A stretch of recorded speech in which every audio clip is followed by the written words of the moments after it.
Well, by my watch, 9:15. Good morning, and welcome to our first session with Dr. Dunlop this morning. We'll find out more about that here in just a few moments. Not quite as enthusiastic group as there was a week ago, but please invite your friends and those you saw last week to join us for these sessions. Anybody have any announcements or anything they'd like to share? How'd the senior retreat? Everybody who went came back? Nobody lost in the woods or the water? Okay. I did see it was warm enough to go out on the boats. And good. I hope it was a time of joy. Any other things happening in the life of the church that you'd like to share?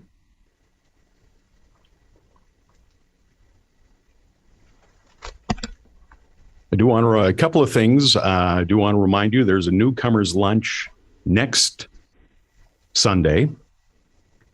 So contact the church office if you're new or relatively new. It's an opportunity to have lunch on us and to meet a few of the elders. And if you have questions about what we believe, why we believe it, it's a good opportunity to flush those out in a nice way over breaking bread. So that is on the 25th. Also, we've got, of course, our fall programs has started. There's a women's Bible study starting very soon in October, and a few other things coming up. We'll hear about them in the announcements during the service, I'm sure, but if you have questions or interest, make sure you take note of that. I was asked to take attendance through the new Planning Center app, and I thought, I realized I don't know everybody. So I came up with a pretty good idea. If you'd all just take out a $1 bill and write your name on it and pass it forward. Actually, I said 5. My wife talked me down to 1. Oh. Also, I'm having cataract surgery this week. I've been waiting a long time to get my right eye, so you will be looking a lot better to me next Sunday. I guarantee it. Oh. We have a few more people coming in. Anything you'd like to share? Any prayer requests, praises, celebrations in your life, or things that we can join with you in praying with you for? We'd be really happy to do that. In fact, we're commanded to do that. So if you have something going on in your life, now's the time to speak up.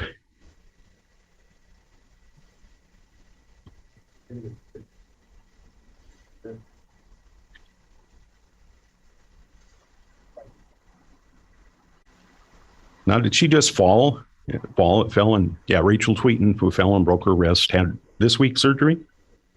No. Last week, yeah. So keep Rachel in your prayers as she continues to heal from the wrist injury. If you're coming in, Tom's handing out some handouts for you, so make sure you pick up one of our handouts. Anybody else? We'll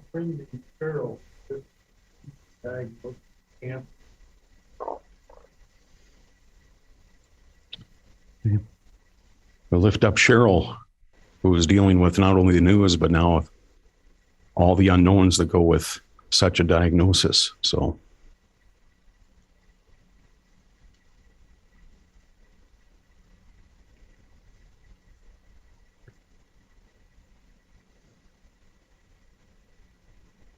Anybody else have anything they'd like to share? There are good things. I've seen beautiful pictures from the Espy wedding on Facebook. It looked like a beautiful day. It did. Good. Yeah.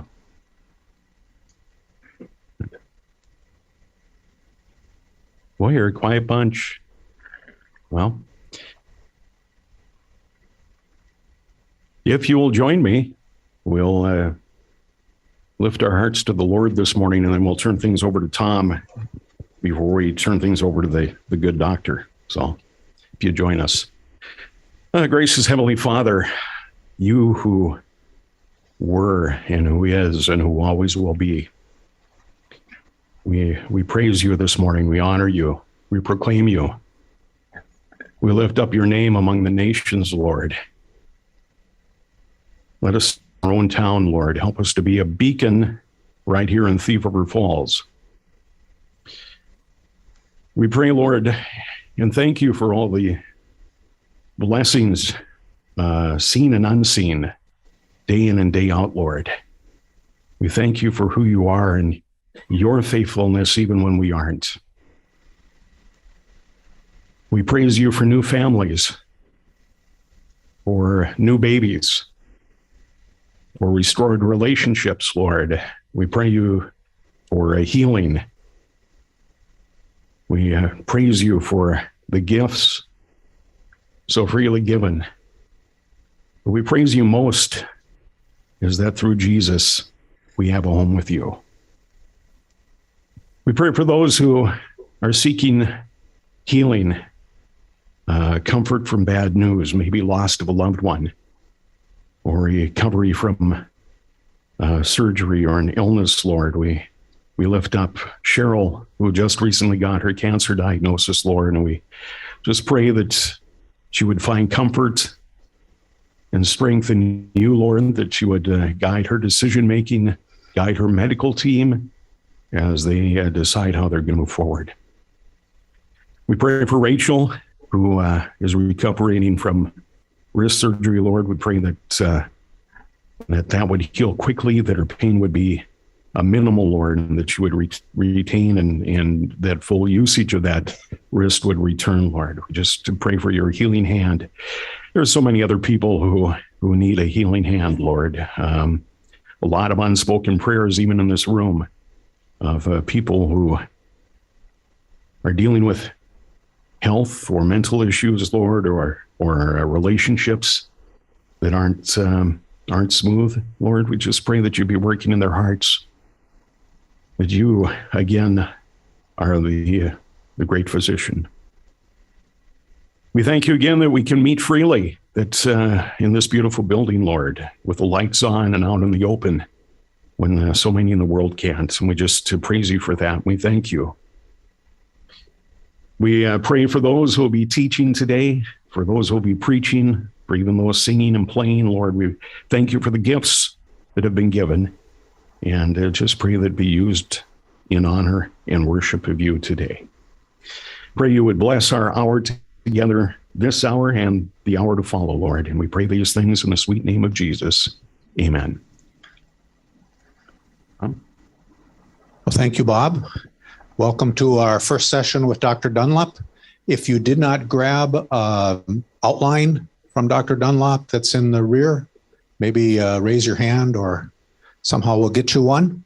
So glad to have you here, and welcome to you, Dr. Dunlop. Thank you. We would probably have preferred to meet you in person, but as an alternative, this is actually pretty good. So welcome. We look forward to these next sessions with you, and we're glad to have you with us this morning. I think over the last couple of weeks, we have tried to introduce who you are, a bit about your background, about your material that you're going to be covering in the next few weeks. So I don't know that we need to spend a whole lot of time on introduction. So I think we'd prefer maybe just to turn the time over to you and let you take it where you will. Maybe for our class here, I will say Dr. Dunlop is not going to be able to hear anything from within our class unless we're speaking into the microphone that Bob was or this one. So if we do have any time near the end for any interaction, raise your hand.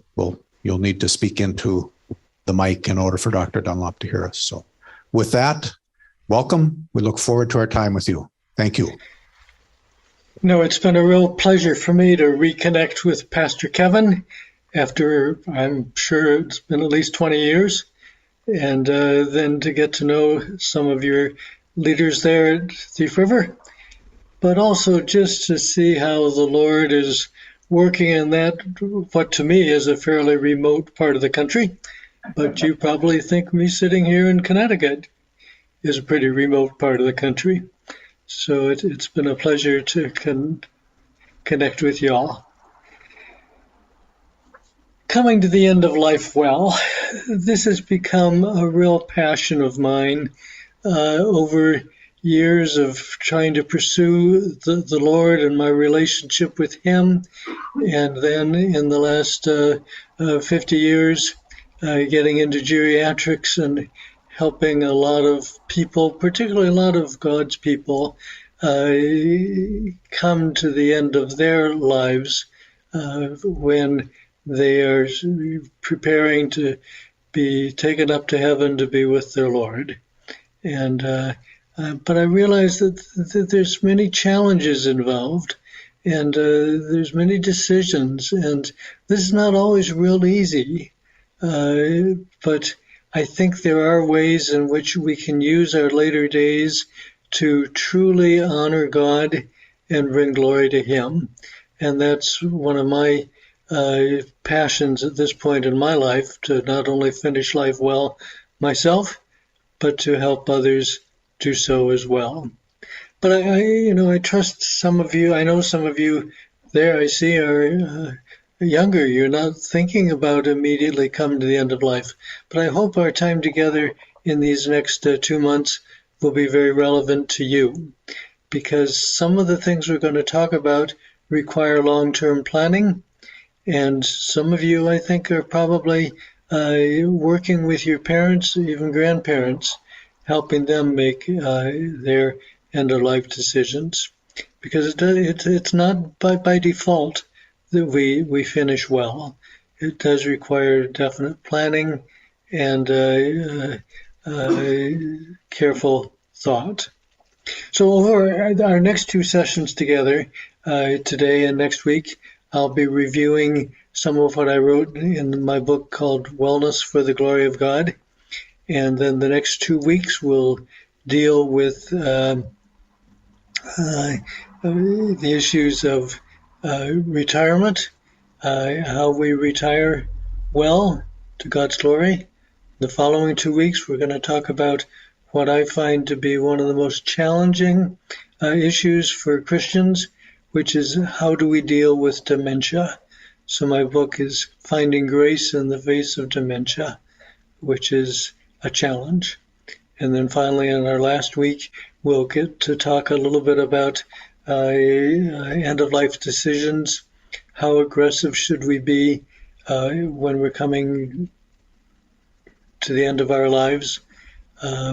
Or as I've often told people, heaven's not so bad. We have to fight too hard to keep out. And how much of should we commit ourselves to resisting death, or just accepting what God has for us? Now, I hope you all have the handouts. My purpose in these is, one, to kind of put on paper some of the quotes we're going to use, some of the scriptural references we'll be using. And I'd encourage you, if you can, to keep a pen or pencil in hand and jot down some notes on these papers. So not because you're necessarily going to go back and review those in the future, but I always find that writing is my best way to remember. So as we go through these various areas of staying well today, I want you to think about how you're doing on the various areas we're talking about, and asking God to show you any changes that you need to make. Now, hopefully we'll have some time for questions and discussion at the end of each of our hours together. But if not, I put my email down there, which is jdunlopmd@gmail.com, and feel free to contact me if you have questions, or if we need to set up a phone conversation to help clarify some of these things. So let me just also open our time in prayer. Father, thank you that you have give us answers for a lot of the difficult choices we need to make. Thank you for your love and your care. Thank you most of all for Jesus, who has gone before us and has prepared the way for us to be in your presence. So guide our thoughts here. Lord, I pray that if I'm just talking off the top of my head, that you would allow us all to forget that and listen more to what your Spirit has to say to us about these issues. So guide us now. We commit this half hour or so to you, that you would be glorified. In Christ's name, amen.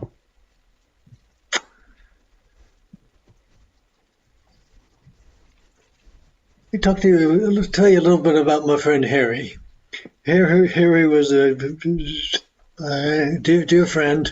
The situation I'm talking about, he was 95, and some being brought down the hall at my office by my nurse, and she went into the room with him. He took his blood pressure and his pulse and all those things, and then I went in to see him, and I said, "Harry, how are you doing?" And Harry jumps up, forgets his walker, and says, "I'm well, praise God." Now, that was 10 years ago. I was 65. He was 95, 30 years older than I was. And, it really struck me, okay, if 30 years from now I'm going to be able to jump up and greet my doctor and say, "I'm well, praise God," what changes do I need to make at this point? And that led to my writing this book of Wellness to the Glory of God. So let's talk a little bit about wellness. What really does it mean? Let me give you three cases that I've seen over the years. First is Becky. Becky was 65 at that time too. She had severe multiple sclerosis. As so often happens with that disease, her husband couldn't stand to live with her. She was divorced. She was confined to a wheelchair. But many of friends came in once a week for a Bible study, and they would always tell me that they had seen Becky and how much more she had cheered them up than they had cheered her up. Case 3 is Mary, who was 85. She had pretty severe dementia, was living with her daughter.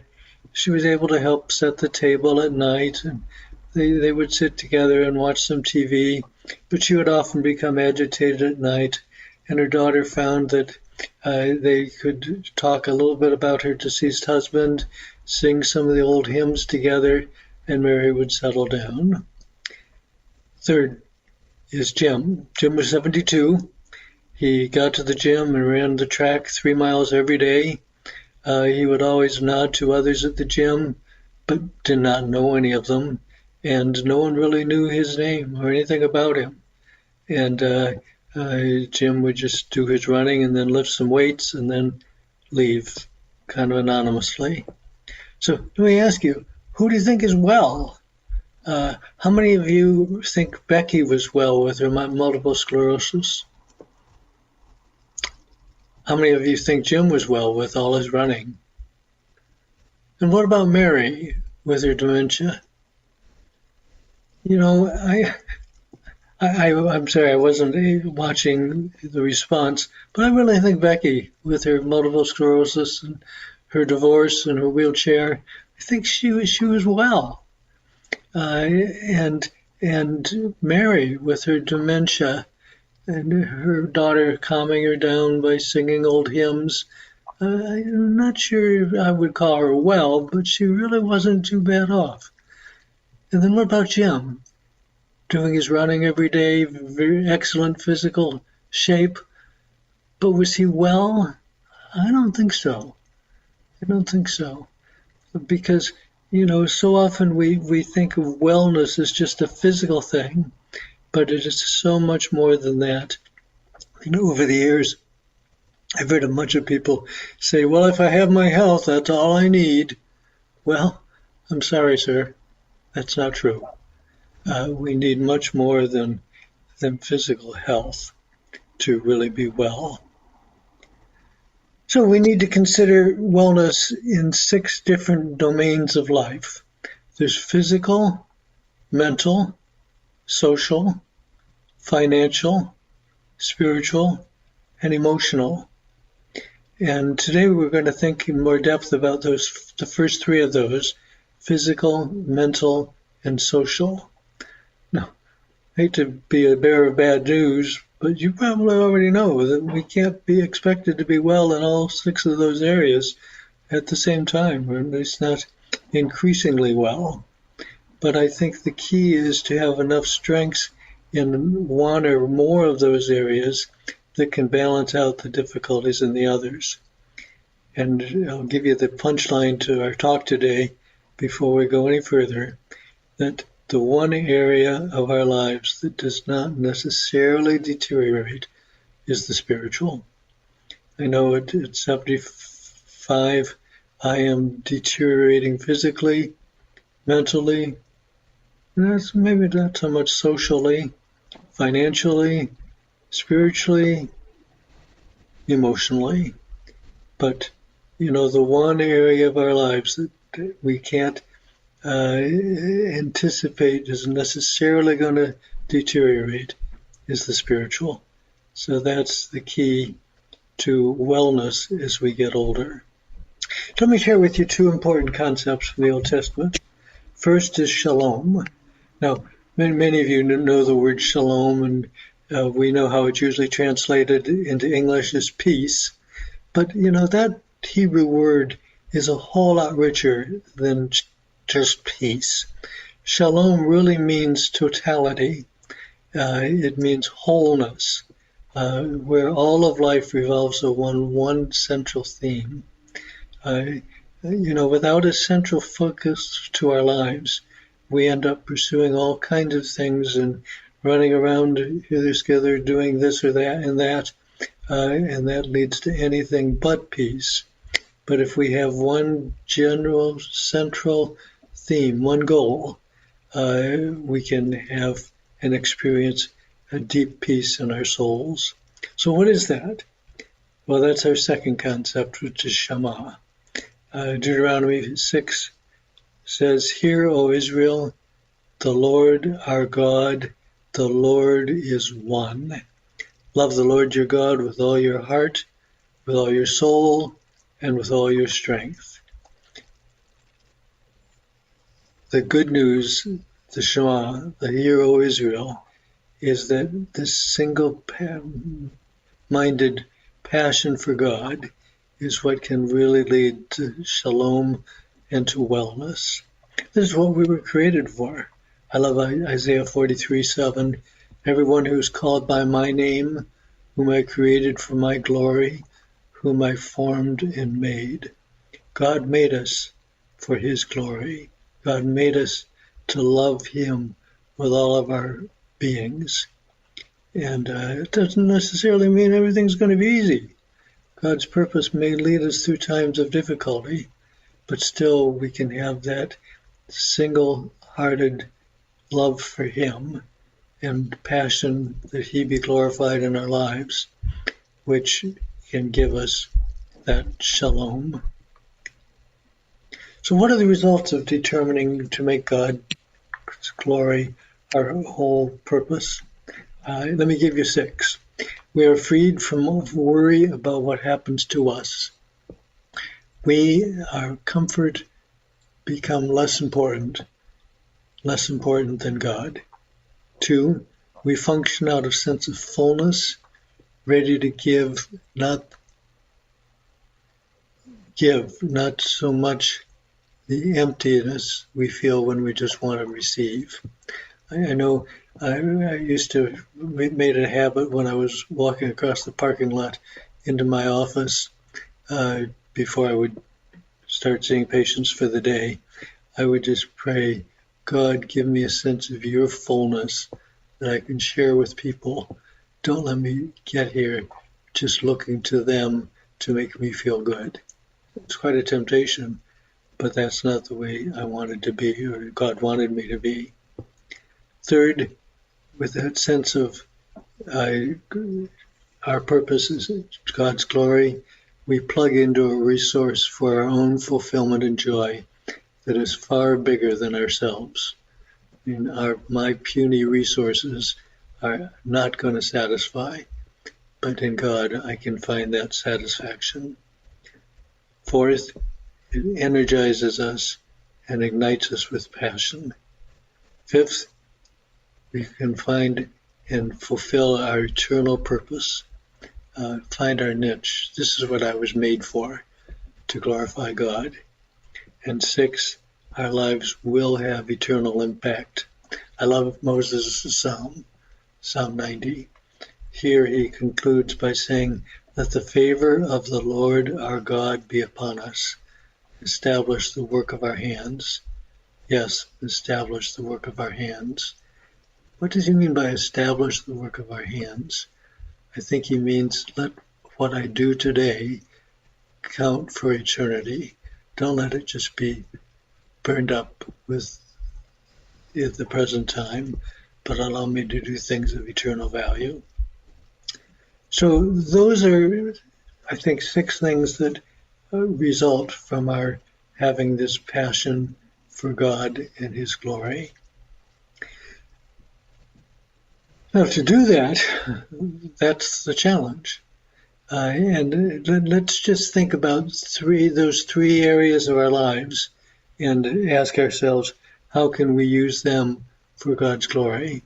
So we start with physical. Now, we may not be in full control. And the areas that are beyond our control are in God's hands. We were praying this morning for our sister who was just diagnosed with cancer. That was not likely her choice, not something that she had any control over, but she could trust that the Lord was in control. But many things we do have control over. I remember Pete and Jennifer. They were a delightful couple in their late 60s. They were both about 50 pounds overweight. They had just a totally enjoyable lifestyle. You know, it was weekends on the deck with the grill and steaks, people over, maybe a little bit too much alcohol. In the morning, they had sausage rolls and sat and just read the paper together, and just a pretty good life. But then Pete came to the office one day for his yearly physical, and I checked him over and started to give him his report. And he says, oh, and by the way, I didn't think it's important, but I promised Jennifer I would tell you that the last couple months, every time I walk up a hill, I start getting this pressure feeling in my chest and start feeling short of breath. He said, you don't think that's anything important, do you? I can't tell you how many times over the years I've heard particularly men come in and say, well, I mentioned this only because I promised my wife. Well, I'm sorry, Pete. I did think that was important. And after simple blood work, finding that he was severely anemic, he had a stress test, which was definitely positive, and we knew he had coronary artery disease that was being made worse by his anemia. And after further testing, he had his colonoscopy and found a colon cancer that had been bleeding and a heart catheterization that showed a blocked artery that he needed to have bypassed. And got all those things done. He started to feel better, came back to the office, and I was just, or he changed his lifestyle. No more sausage and eggs for breakfast, no more sitting down to read the paper, but he was starting to eat healthy. He was going out every day with Jennifer for a 2-mile walk. Over the course of months, he had lost those 50 pounds, and he was just feeling great. And I just was waiting to hear him say, boy, I should have made those changes years ago. And that is true. So often our health depends on those lifestyle things, and we need to make those changes. The problem is it's not always a question of knowledge. I think both Pete and Jennifer knew exactly what they needed to do. It's a question of motivation. And I find that the best motivation for Christians is what Paul talks about in Corinthians, that our bodies are the temple of the Holy Spirit. And a strong motivator to take good care of our bodies is realizing that we are that temple, and God dwells in us, and he wants us to take good care of the temple which he's given us. So what do we do? Well, first, diet is critically important, and watching our cholesterol and some of the other bad things that we tend to ingest are harmful, and we need to clean up our act. Secondly, exercise is so critical. 4 kinds. 1, aerobic. 2, anaerobic. 3, stretching. 4, balance. So if you're up in Minnesota in the summer, you get out and enjoy some good time outside. During the winter, you know about it more than I do. You probably need to get into a gym or get some exercise equipment at home so that you can get through the winter and still be active. Or maybe snow shoveling is just what you need. One quote that I find extremely helpful from a geriatrician who was actually at the University of Minnesota, Robert Butler, and he said, if exercise could be purchased in a pill, it would be the single most widely prescribed and beneficial medicine in the nation. And that's true. That's true. So often we're looking for easy solutions by taking a pill instead of doing what we need to do. In addition to diet and exercise, it's increasingly recognized just how important rest and sleep are to our general health. And we need to increasingly recognize the importance of sleep and of taking some time off, having some vacation time, using breaks from work to refresh us and renew us. We need to get good medical care. And I think we need to really emphasize prevention rather than treatment. And when possible, lifestyle changes, not meds. I mean, if you have a kind of a borderline high cholesterol, don't just start taking a drug before you've seen what you could do by changing your diet. And with cancer, really pursue early detection and intervention more than just letting things go. Now, what I'd like you to do is look at physical wellness on your handouts there. And I want you to give yourself a grade. How are you doing? A, B, C, D, or F? With your physical wellness. And then perhaps you've thought of some changes you need to be making. Jot those down on your handout.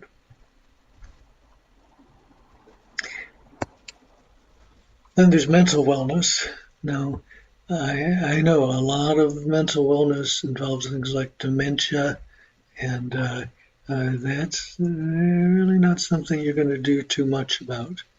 But I think we need to be awed by the complexity of our brains. Think about all that our brains have. We have between 100 billion and a trillion neurons in our brains, all with multiple connections that allow us to do what I think are such amazing things as form pictures in our brains, allow us to remember, and our memories are complex.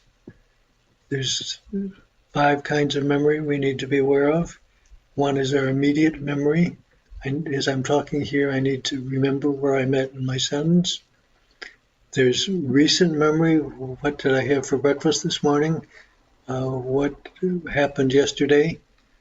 There's longer term memory, and that's a totally different issue. Remembering what I did as a kid. By the way, with dementia, it's, as I'm sure you know, the recent memory deteriorates much quicker than the long-term memories. We have emotional memories. It's not just what I did, but how did I feel? When I was dealing with people with dementia, one of my rules was that every time I saw someone with dementia, they got a hug, because they would remember that hug in their emotional memories much more than they would remember any information which I shared with them. And just to emphasize their dignity, when I wanted to say something about them, rather than talking to them, I would talk to the caregiver who was there. Rather than talking to the caregiver who was there with them, I would look at and talk to the patient, realizing that they would not remember what I said, but hopefully their caregiver would. But they were still affirmed in their emotional memories. And then there's the procedural memories, things like how to play the piano or ride a bike. These are a different area of memory. So we need to keep using our minds. We need to be growing and stretching. It's not enough, by the way, just to read and listen to things. You've got to assure processing of those things. So you need to, after you've read something, you need to write something out. You need to journal, or you need to memorize, or get into conversations with someone about what you've read. That allows you to remember it much better than if you've just let it go in one eye and out the other, or one ear and out the other. Now, there's 3 stages of mental deterioration. We're going to talk about these more in our 5th and 6th weeks together. But all of us, as we get older, are going to experience benign, senescent forgetfulness. We'll start to slip on names and nouns in particular. And I can't tell you how many people over the years have said, Dr. John, I'm starting to feel I'm getting dementia. And I said, well, what's going on? They say, I see people, I can't remember their names, or I'm in the middle of a sentence and I just can't remember a noun that I want to use. And I'm very gratefully able to say, look, that's not dementia, that's just getting older. And they can be reassured. But on the other hand, for some people, that's going to progress, and they're going to have more memory problems in other areas. Even though they're having that forgetfulness, they can still grow and develop in other ways. But then there's minimal cognitive impairment is early signs of dementia, where the brain begins to slip in at least one other area than memory, maybe speech, coordination, strength, personality, judgment. And people with this type of cognitive impairment, about 12% of them each year will move to dementia. And finally, there's dementia, and we'll come to that more in later weeks. So what about mental? How are you doing? Are you keeping your brain going as best you can? So give yourself a grade on how you're doing with reading and processing things. And then are there changes you need to make? Put those down on your handout. Thirdly, let's talk about social wellness. Recognize that God is a Trinity. There's 3 in 1. And part of the Godhead each part of the Godhead is in relationship with the other. Genesis 2:18, it is not good for man to be alone. Now that was written in the context of marriage, but it is far more pervasive than just marriage. We need friends. We need people to be with and to talk with, not just be loners. So, and one thing where I find that particularly relevant is it's critical to choose long-term living situations that will strengthen our social relationships. Most people, as they retire and they stay in their family home, do pretty well socially. We have a lot of people over. We had a delightful couple over last night. Dorothy's been playing racquetball with the wife every week, and it was just fun to get to know them. Not Christians.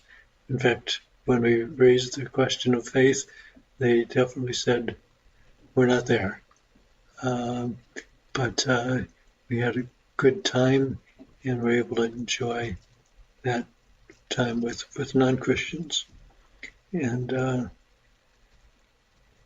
but we anticipate there's going to come a time when we won't be able to stay in our home here. And but that's going to particularly be true when we can no longer drive. And so we are beginning to think about what changes we will make once that happens. I think it's important to serve in the church. And I constantly remind people that the value of serving in the church is so often crossing generational lines. Now, we are particularly blessed here in New Haven, Connecticut, because this is the home of Yale University, and our church has a flock of Yale students and grad students who are just wonderful folks, and we enjoy so much spending time with them, and that is so helpful in our social lives. We need to strengthen our family ties. Marriage, Dorothy and I are just this summer celebrating our 50th anniversary and just taking time to think over those years and how much God has blessed us in those years. But we still need to strengthen our marriage and assure our times together and talking with each other. We are blessed to have impact on children and grandchildren. We have 2 sons and 7 grandchildren. And last year, our son, who just lives less than a mile from us, had two little boys who are identical twins. And we have so much fun with those 2 little guys, as well as all their 5 and 8-year-old siblings. But just enjoying the grandchildren at this point is so rich. We'd lived our lives in Chicago, and we loved Chicago. But when I started to think about retiring and cutting back and going to part-time work, we decided to move out here to be close to our younger son and his 4 kids, and a lot closer to our older son, who's in Washington, D.C. It's just a 5-hour train ride, and how rich it is for our own sense of wellness to be so close to family. So how are you doing socially? Give yourself a grade, A, B, C, D, or F, and think about changes that you need to make. And those 3 areas, physical, mental, and social, are things you need to plan on how you can do better and glorify God more in your lives. So I was hoping to finish by 11, or I guess that's 10 o'clock your time. And let's take some time. Any thoughts or questions? Just come up to the microphones and I will be able to hear you. Thank you, Dr. Dunlop. Anybody have a question they'd like to bring to Dr. Dunlop? Either shout it out or raise your hand and we'll let you speak into a mic. We're maybe too big of a group for people to feel comfortable.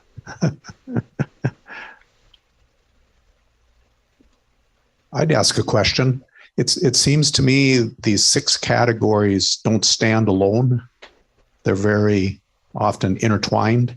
If something goes awry in one area, it can affect, for example, financial, can lead to emotional, maybe relationship problems, and physical.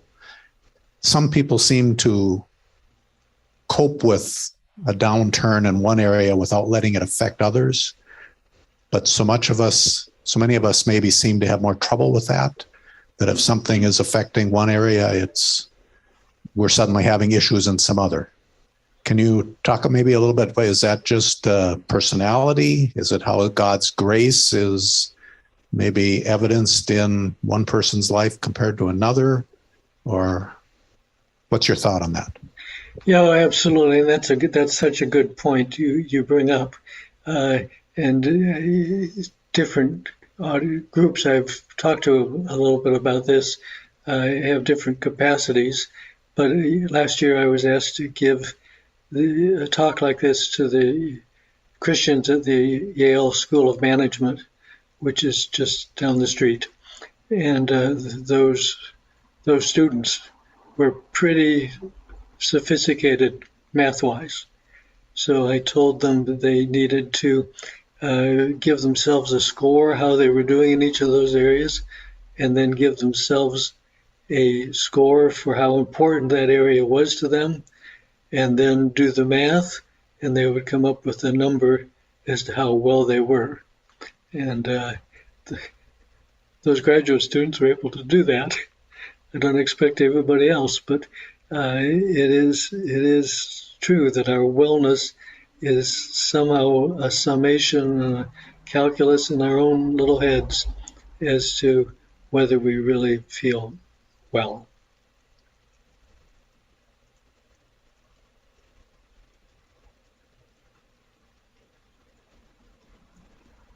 Any other questions for Dr. Dunlop?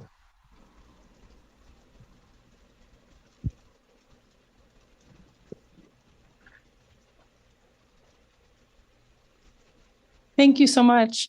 Near the beginning, you shared 5 or 6 things about doing all for the glory of God that weren't noted in our sheet, and I really would like to write those down. I wondered if you would mind repeating those 6 things. The first one was freedom of some kind. I guess I got lazy as I made out the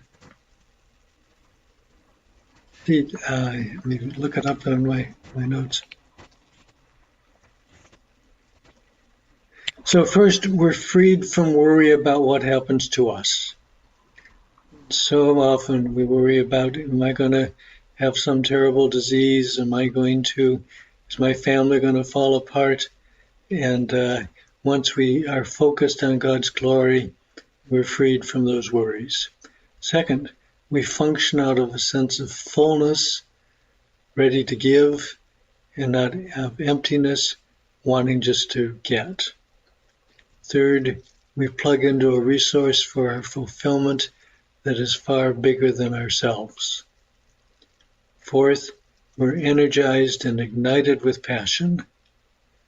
Fifth, we find our eternal purpose, we find our niche, and we're content. And sixth, we can spend our lives doing things that have eternal impact and not just something that will evaporate with today. Did I do that slowly enough? Yeah. Perfect. Thank you. Okay. Any last question, maybe? Oh.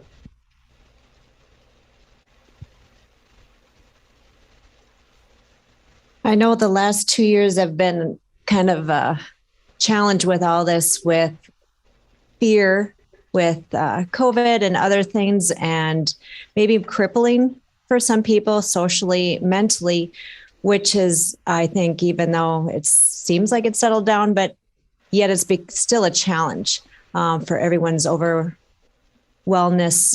management, even currently. So how do we help and get over that with other people? How do we help and get over our fear or crippling things that are still maybe prevalent in our lives or others? Yeah, I think in some ways it's just a question of making decisions and going for it. And my wife, Dorothy, is pretty good. She really helps us keep going. I admit, in the last 3 years, I've been diagnosed with what is called progressive generalized neurodegeneration. So I have gone from 3 years ago running a half marathon at a pretty decent rate, and now if I have a walker, I can walk down the block, and I can't do the things I used to enjoy doing. And I've wondered, John, how's it going to go? Are you going to be able to accept this disability?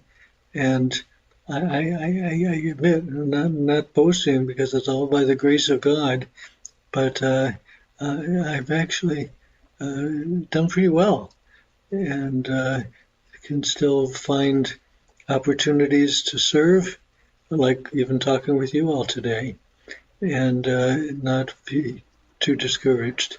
And Dorothy has commented, she says, "You're not as prideful as you used to be."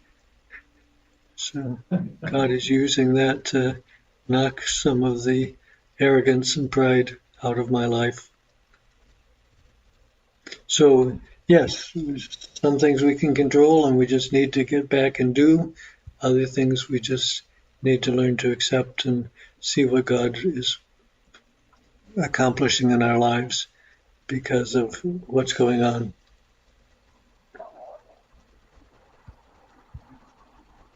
Thank you. Anything else? Well, thank you, Dr. Dunlop. We appreciate your time this morning, and we look forward to the remaining 7 weeks with you. So thank you.